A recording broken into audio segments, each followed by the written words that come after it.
The Shadow Builder by Bram Stoker. The lonely shadow builder watches ever in his lonely abode. The walls are of cloud, and round and through them changing ever as they come, past the dim shades of all the things that have been. The endless, shadowy, wheeling, moving circle is called the procession of the dead past. In it everything is just as it has been in the great world. There is no change in any part, for each moment, as it passes, sends its shade into this dim procession.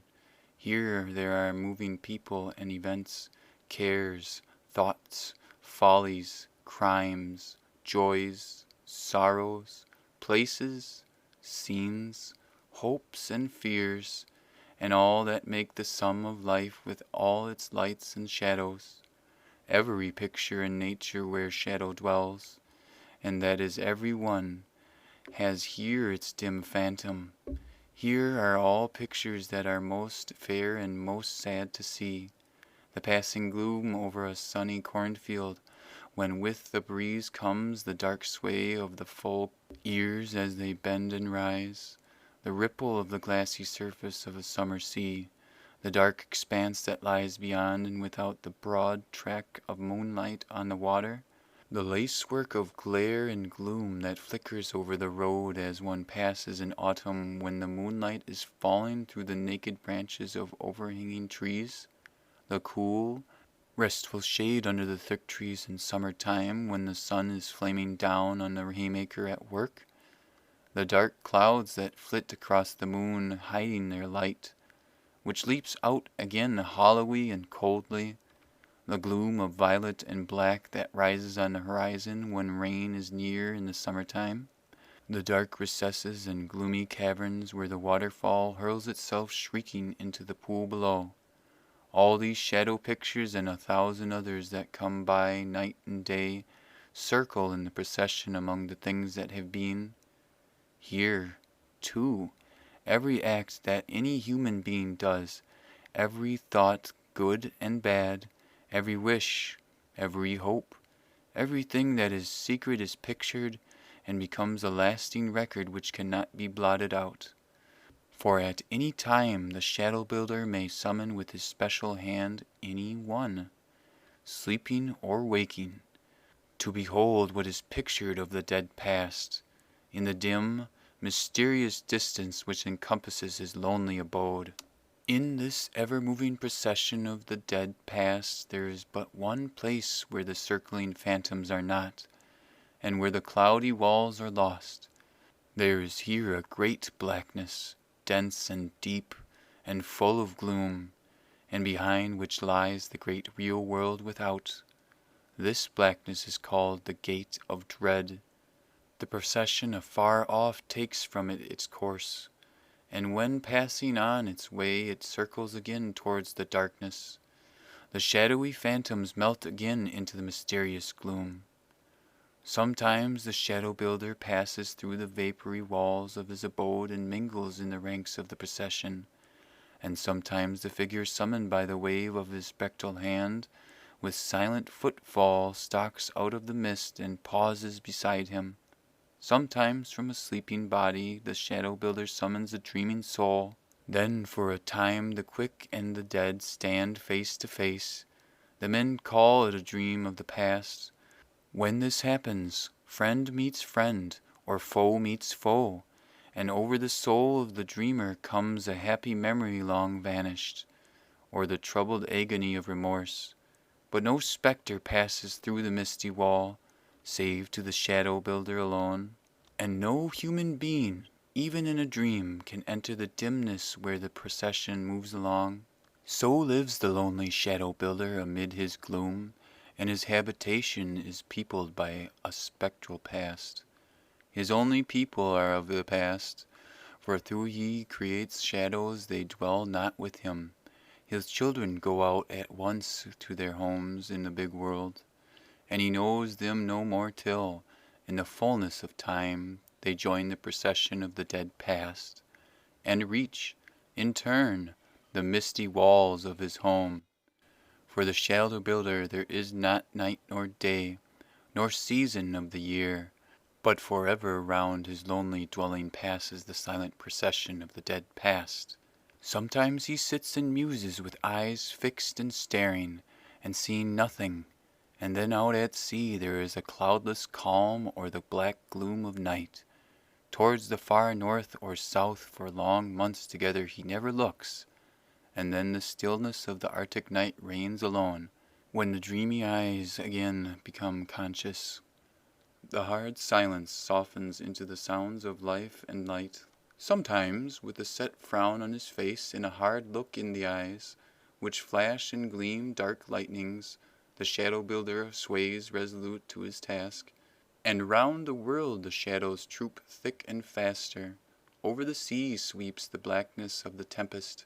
The dim lights flicker in the cots away upon the lonely moors, and even in the palaces of kings dark shadows pass and fly and glide over all things. Through the hearts of the kings themselves, for the shadow builder is then dread to look upon. Now and again, with long whiles between, the shadow builder as he completes his task lingers over the work as though he loves it. His heart yearns to the children of his will, and he fain would keep even one shadow to be a companion to him in his loneliness. But the voice of the great present is ever ringing in his ears, and such times enjoin him to haste. The giant voice booms out, "Onwards, onwards!" Whilst the words ring in the ears of the shadow builder, the completed shadow fades from beneath his hands, and passing unseen through the gate of dread, mingles in the great world without, in which it is to play its part. When in the fullness of time this shadow comes into the ranks of the procession of the dead past, the shadow builder knows it and remembers it, but in his dead heart there is no gleam of loving resemblance, for he can only love the present that slips ever from his grasp. And oh, it is a lonely life which the shadow builder lives, and in the weird, sad, solemn, mysterious, silent gloom which is encompassing him, he toils on ever at his lonely task. But sometimes too the shadow builder has his joys. Baby shadows spring up, and sunny pictures, alight with sweetness and love, glide from under his touch and are gone. Before the shadow builder at his task lies a space wherein is neither light nor darkness, neither joy nor gloom. Whatsoever touches it fades away as sand heaps melt before the incoming tide, or like words writ on water. In it all things lose their being and become part of the great is not. And this terrible line of mystery is called the threshold. Whatsoever passes into it disappears, and whatsoever emerges from it is complete as it comes and passes into the great world as a thing to turn its course. But before the threshold the shadow builder himself is as naught, and in its absorbing might there is that which he cannot sway or rule. When at his task he summons, and out of the impalpable nothingness of the threshold there comes the object of his will. Sometimes the shadow bursts full and freshly and is suddenly lost in the gloom of the gate of dread, and sometimes it grows softly and faintly, getting fuller as it comes, and so melts away into the gloom. The lonely shadow builder is working in his lonely abode. Around him, beyond the vapory walls, pressing onward as ever, is the circling procession of the dead past. Storm and calm have each been summoned from the threshold, and have gone. And now, in this calm, wistful moment, the shadow builder pauses at his task, and wishes till, to his lonely longing wistfulness, the nothingness of the threshold sends an answer. Forth from it grows the shadow of a baby's foot, stepping with trotting gait out towards the world.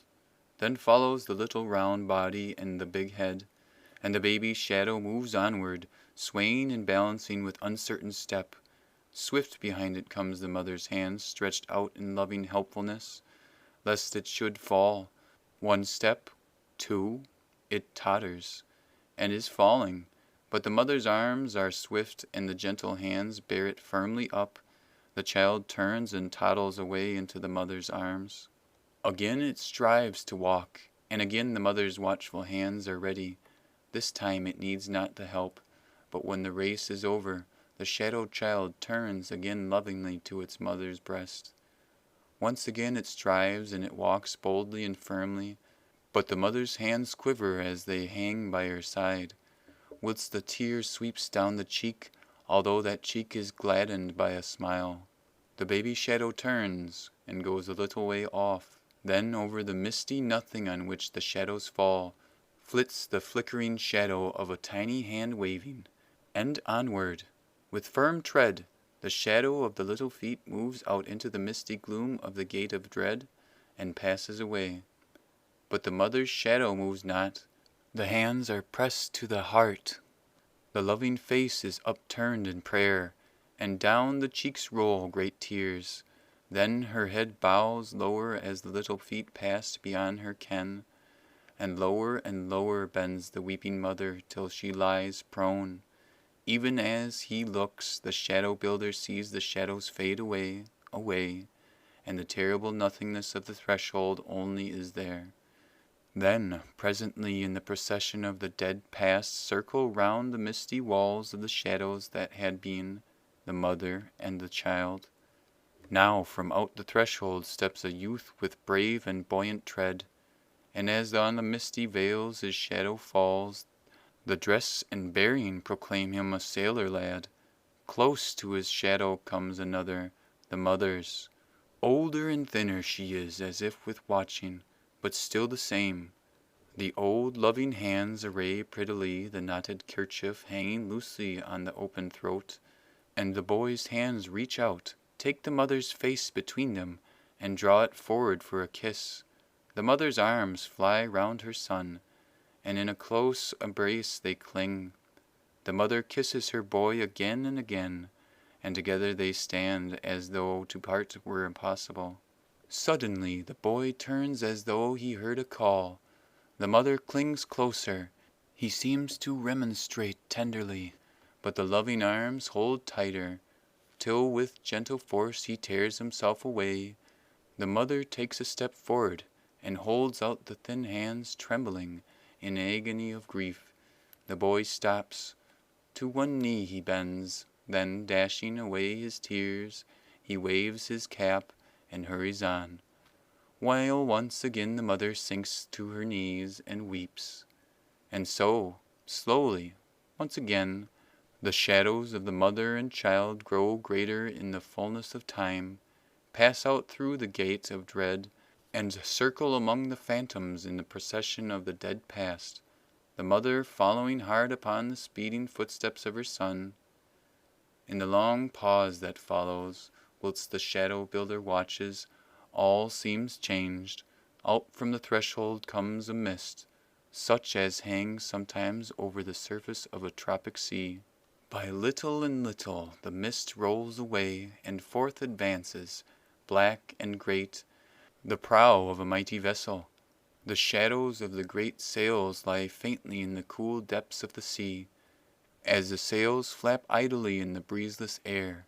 Over the bulwark lean listless figures waiting for a wind to come. The mist on the sea melts slowly away, and by the dark shadows of men sheltering from the sunny glare and fanning themselves with their broad sailor hats, it is plain that the heat is terrible. Now, from far off, behind the ship, comes up over the horizon a black cloud no bigger than a man's hand, but sweeping on with terrible speed. Also, from far away before her course rises the edge of a coral reef, scarcely seen above the glassy water, but darkling the depths below. Those on board see neither of these things, for they shelter under their awnings and sigh for cool breezes. Quicker and quicker comes the dark cloud, sweeping faster and faster, and growing blacker and blacker, and vaster as it comes. Then those on board seem to know the danger. Hurried shadows fly along the decks. Up the shadows of the ladders hurry shadows of men. The flapping of the great sails ceases as one by one the willing hands draw them in. But quicker than the hands of men can work sweeps the tempest. Onward it rushes, and terrible things come close behind. Black darkness, towering waves that break in fury and fly aloft. The spume of the sea swept heavenwards, the great clouds wheeling in fury, and in the center of these flying, whirling, maddening shadows rocks the shadow of the ship. As the black darkens of the heavens encompass all, the rush of shadowy storms sweeps through the gate of dread. As he waits and looks and sees the cyclone whirling among the shadows in the procession of the dead past, the shadow builder, even in his dead heart, feels the weight of pain for the brave sailor boy tossed into the deep, and the anxious mother sitting lonely at home. Again from the threshold passes a shadow, growing deeper as it comes, but very, very faint at first. For here the sun is strong, and there is little but room for shadows on the bare rock which seems to rise from the glare and the glitter of the sea deeps round. On the lonely rock a sailor boy stands, thin and gaunt he is, and his clothing is but a few rags. Sheltering his eyes with his hand, he looks out to the sea, where, afar off, the cloudless sky sinks to meet the burning sea, but no speck over the horizon, no distant glitter of a white sail, gives him a ray of hope. Long, long he peers, till, wearied out, he sits down on the rock and bows his head as if in despair for a time. As the sea falls, he gathers from the rock the shellfish which has come during the tide. So the day wears on, and the night comes, and in the tropic sky the stars hang like lamps. In the cool silence of the night the forlorn sailor boy rests, sleeps, and dreams. His dreams are of home, of loving arms stretched out to meet him, of banquets spread, and of green fields and wavering branches, and the sheltering happiness of his mother's love. For in his sleep the shadow builder summons his dreaming soul, and shows him all these blessings passing ceaselessly in the procession of the dead past, and so comforts him lest he should despair and die. Thus wear on many days, and the sailor boy lingers on the lonely rock. Afar off he can just see a hill that seems to rise over the water. One morning when the blackening sky and the sultry air promise a storm, the distant mountain seems nearer, and he thinks that he will try to reach it by swimming. Whilst he is thus resolving, the storm rushes over the horizon and sweeps him from the lonely rock. He swims with a bold heart, but just as his strength is done, he is cast by the fury of the storm on a beach of soft sand. The storm passes on its way, and the waves leave him high and dry. He goes inland, where, in a cave in the rock, he finds shelter, and sinks to sleep. The shadow builder, as he sees all this happen in the shadows on the clouds, and land, and sea, rejoices in his dead heart that the lonely mother perhaps will not wait in vain. So time wears on, and many, many weary days pass. The boy becomes a young man, living in the lonely island. His beard has grown, and he is clothed in a dress of leaves. All day long, save when he is not working to get food to eat, he watches from the mountain top for a ship to come. As he stands looking out over the sea, the sun casts his shadow down the hillside, so that at evening, as it sinks low in the waters, the shadow of the lonely sailor grows longer and longer, till at last it makes a dark streak down the hillside even to the water's edge. The lonely man's heart grows heavier and heavier as he waits and watches, whilst the weary time passes and the countless days and nights come and go. Time comes when he begins to get feebler and feebler. At last he grows sick to death, and lingers long a-dying. Then these shadows pass away. Out from the threshold grows the shadow of an old woman, thin and worn, sitting in a lonely cottage on a jutting cliff. In the window a lamp burns in the night time to welcome the lost one should he ever return, and to guide him to his mother's home. By the lamp the mother watches, till, wearied out, she sinks to sleep. As she sleeps, the shadow builder summons her sleeping soul with the wave of his spectral hand. She stands beside him in the lonely abode, whilst round him through the misty walls passes onward the procession of the dead past. As she looks, the shadow builder lifts his spectral hand to point to the vision of her son. But the mother's eyes are quicker than even the spectral hand that evokes all the shadows of a rushing storm. And ere the hand is raised, she sees her son among the shadows of the past. The mother's heart is filled with unspeakable joy, as she sees him alive and hale, although a prisoner amongst the tropic seas. But alas, she knows not that in the dim procession pass only the things that have been, and that although in the past the lonely sailor lived, in the present, even at the moment, he may be dying or dead. The mother stretches out her arms to her boy, but even as she does, her sleeping soul loses sight of the dim procession and vanishes from the shadow builder's lonely abode. For when she knows that her boy is alive, there follows a great pain that he is lonely and waits to watch for help. And the quick heart of the mother is overcome with grief, and she wakes with a bitter cry. Then, as she rises and looks past the dying lamp out into the dawn, the mother feels that she has seen a vision of her son in sleep, and that he lives and waits for help, and her heart glows with a great resolve. Quickly then from the threshold float many shadows, a lonely mother speeding with flying feet to a distant city, grave men refusing, but not unkindly, a kneeling woman making an appeal with uplifted hands, hard men spurning a praying mother from their doors, a wild rabble of bad and thoughtless boys and girls hounding through the streets a hurrying woman, a shadow of pain on a mother's heart, the upcoming of a black cloud of despair, but which hangs far off, for it cannot advance into the bright sunlight of the mother's resolve. Weary days with their own myriad shadows, lonely nights, black want, cold, hunger, and pain, and through all these darkening shadows the swift moving shadow of the mother's flying feet.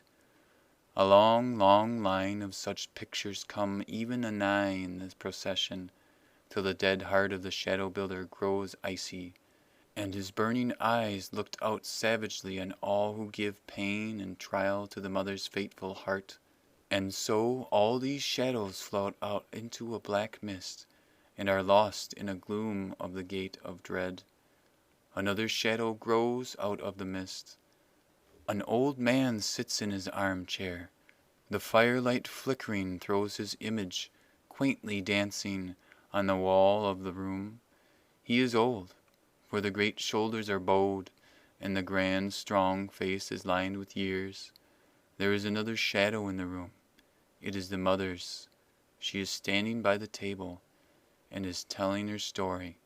Her thin hands point away where in the distance she knows her son is a prisoner in the lonely seas. The old man rises. The enthusiasm of the mother's heart has touched him, and back to his memory rush the old love and energy and valor of his youth. The great hand rises, closes, and strikes the table with a mighty blow, as though declaring a binding promise. The mother sinks to her knees. She seizes the great hand and kisses it, and stands erect. Other men come in. They receive orders. They hurry out. Then come many shadows, whose movement and swiftness and firm purpose mean life and hope. At sunset, when the masts make long shadows on the harbor water, a big ship moves out on her journey to the tropic seas. Men's shadows quickly flit up and down the rigging and along the decks. As the shadows wheel round the capstan bar, the anchor rises, and into the sunset passes the great vessel. In the bow, like a figure of hope, stands the mother, gazing with eager eyes on the far-off horizon. Then the shadow fades. A great ship sweeps along with white sails swelling to the breeze. At the bow stands the mother, gazing ever out into the distance before her. Storms come and the ship flies before the blast, but she swerves not, for the mother with the outstretched hand points the way, and the helmsman swaying beside his wheel obeys the hand. So this shadow also passes. The shadows of the days and nights come on in the quick succession, and the mother seeks ever for her son. So the records of the prosperous journey melt into a faint, dim, misty shadow through which the one figure alone stands clear, the watching mother at the vessel's prow. Now from the threshold grow the shadows of the mountain island, and out of the ship drawing nigh. In the prow the mother kneels, looking out and pointing. The boat is lowered. Men spring on board with eager feet, but before them all is the mother. The boat nears the island, the water shallows, and on the hot white beach the men spring to land. But in the boat's prow still the mother sits. In her long anxious hours of agony she has seen in her dreams her son standing afar off and watching. She has seen him wave his arms with great joy as the ship rises over the horizon's edge. She has seen him standing on the beach waiting. She has seen him rushing through the surf so that the first thing that the lonely sailor boy should touch would be his mother's loving hands. But alas, for her dreams, no figure with joyous waving arms stands on the summit of the mountain. No eager figure stands at the water's edge or dashes to meet her through the surf. Her heart grows cold and chill with fear. Has she indeed come too late?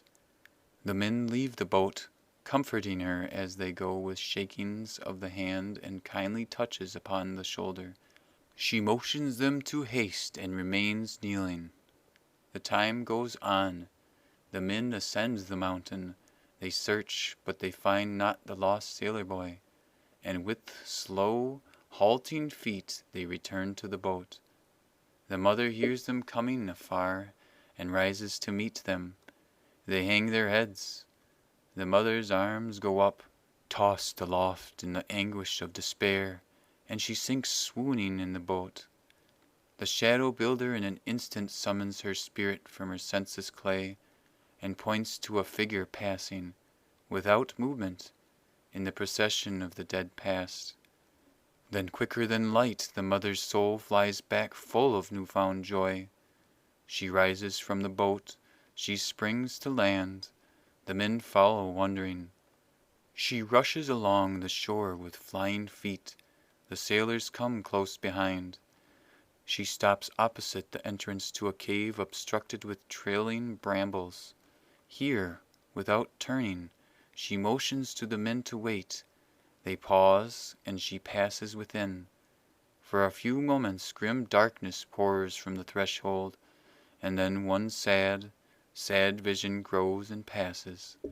A dim, dark cave, a worn man lying prone, and a mother in anguish bending over the cold clay. On the icy breast she lays her hand, but alas, she cannot feel the beat of the heart she loves. With a wild, heart-stricken gesture, she flings herself upon the body of her son and holds it close, close as though the clasp of a mother were stronger than the clasp of death. The dead heart of the shadow builder is alive with pain as he turns away from the sad picture, and with anxious eyes looks where from behind the gate of dread the mother and child must come to join the ever-swelling ranks of the procession of the dead past. Slowly, slowly comes the shadow of the clay-cold mariner passing on, but swifter than light come the mother's flying feet. The arms so strong with love are stretched out. The thin hands grasp the passing shadow of her son and tear him back beyond the gate of dread to life and liberty and love. The lonely shadow builder now knows that the mother's arms are stronger than the grasp of death. The End of the Shadow Builder by Bram Stoker.